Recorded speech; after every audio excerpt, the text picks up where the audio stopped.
Rain, rain, go away. Please don't come back any other day. It is a total mess in here. Total. My bed's under all that stuff. However, the good news is, bammo. The wall is finished.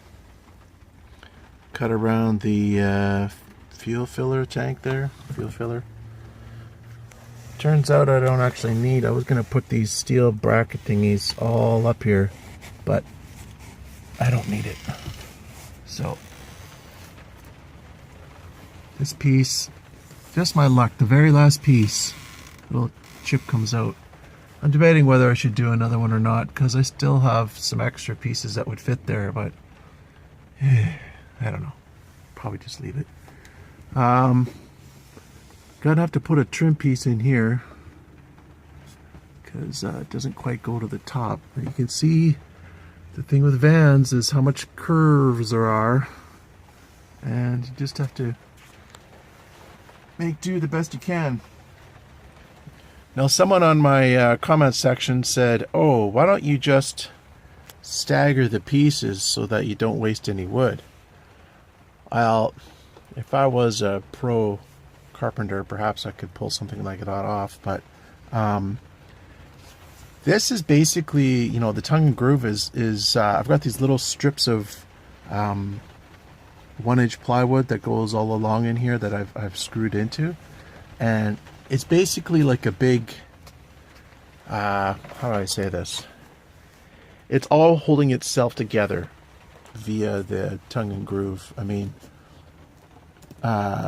so to do it that other way would be a lot of work, and yeah, I would save a bit of money on wood, but it wouldn't be worth the number of probably another hour or two, or however much, I don't know, a lot more work to get the same effect, more or less. And the other thing is, if you have all these cut pieces, then you got these edges to deal with, and then you got to figure out how to make sure they're all level and flat, and I'm happy with this. So next time, put the trim piece up here, and then I got to decide to do what next.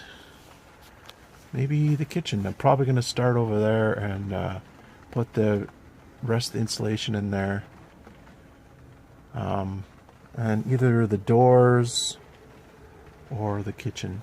The kitchen's going to be the big one because there's going to be a lot of cupboards and stuff I have to build, so lots of work to do.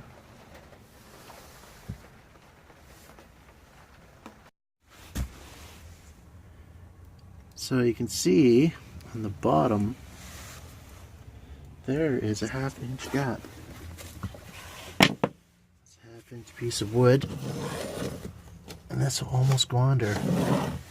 The reason I did that is because I took the insulation out where that 1/2 inch is, and now the idea is, as if there's any condensation that develops between the insulation and the band metal, which is possible, gravity will pull it down, and eventually it'll get to the bottom where air can get in there and evaporate the moisture that's in there. So this is one of the things that I do to prevent mold problems. And also, this plywood is already coated with polyurethane, so it shouldn't mold anyway.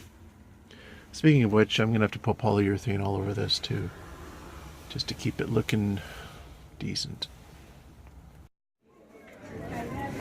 Check out this table, guys. Utterly ridiculous. Okay, so this is a table, $180. And it's got these huge holes in it. So what if your 2-year-old son Johnny is sticking his squished peas in here? How are you ever going to get that out again? Also, what if I put my teacup down? This is not even. There's like big holes and divots. Like, really, this is utterly ridiculous. It's the weirdest thing I've ever seen. to sell a table like this brand new. And it's got me scratching my head.